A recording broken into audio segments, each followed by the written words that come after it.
Hello, my name is Pamela DeCampos. For my second career profile, I interviewed Brother Paul Garrett. He works for LDS Family Services as a licensed clinical social worker. So obviously, LDS Family Services is a large organization. So I talked about, I asked him about the working environment. They usually do work 8 to 5, Monday through Friday. It's a 40 to 45 hour work week. He did, however, mention that occasionally they are required or asked to work in the evenings or on weekends. And basically they're just kind of on call to the local leadership. If a bishop, for some reason, should need consultation or help in the evening, they're kind of on call for them. They also do help with a free hotline offering counseling and consultations to bishops around the world. Typical stressors are that they work with a variety of people with a variety of issues, so they kind of have to be a jack of all trades. So sometimes they may be working with a client that has an issue that's not really in their specialty, or so they have to know enough to help them, and also know enough to know when they don't know enough, to know when they need to pass a client on to someone else who may be better qualified. The typical benefits that they have, it's just like any other corporation. They have the dental, the health, the 401k, pension plan.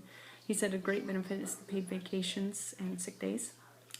They also have access to financial consultants, and they also get purchasing discounts with companies such as Verizon, Ford, and companies like that.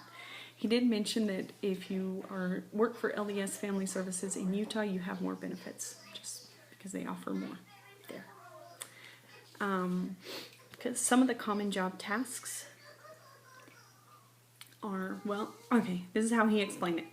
Their primary client is the leadership of the church, the bishops, the stake president, the Relief Society president, etc. So LDS Family Services is available to the leaderships for consultation. And then they also offer counseling, mental health counseling. They work with missionaries in the field, as well as giving the pre-evaluations. They also help unwed mothers, and they help with the adoption agencies. The educational requirements, you do have to have a master's degree, and he said they're usually in social work, marriage and family therapy, or professional counseling. And then you also have to pass the state exam to become a licensed counselor. Now the starting salary, he said the thing is, in the LDS Family Services, you don't know anybody's salary.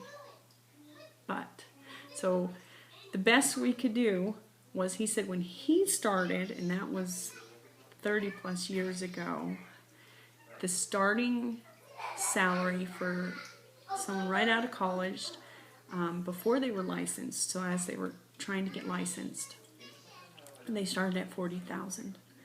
And then he said you can expect a 2 to 4% annual increase. So that's kind of the best we could do with the salary wise. And then kind of a miscellaneous career information. He said if you're in it for the money, LDS Family Services isn't for you. You can make much more money in a private practice, working for yourself. He said the upside to working for LDS Family Services is that you get to work with primarily members of the church. So when someone walks through your door, you kind of know their core beliefs, what their values are. They know what yours are. And so you can keep some of your biases. So that is my career profile, and this is actually what I hope to do. So it was really neat to talk to someone in the field that I would like to go into.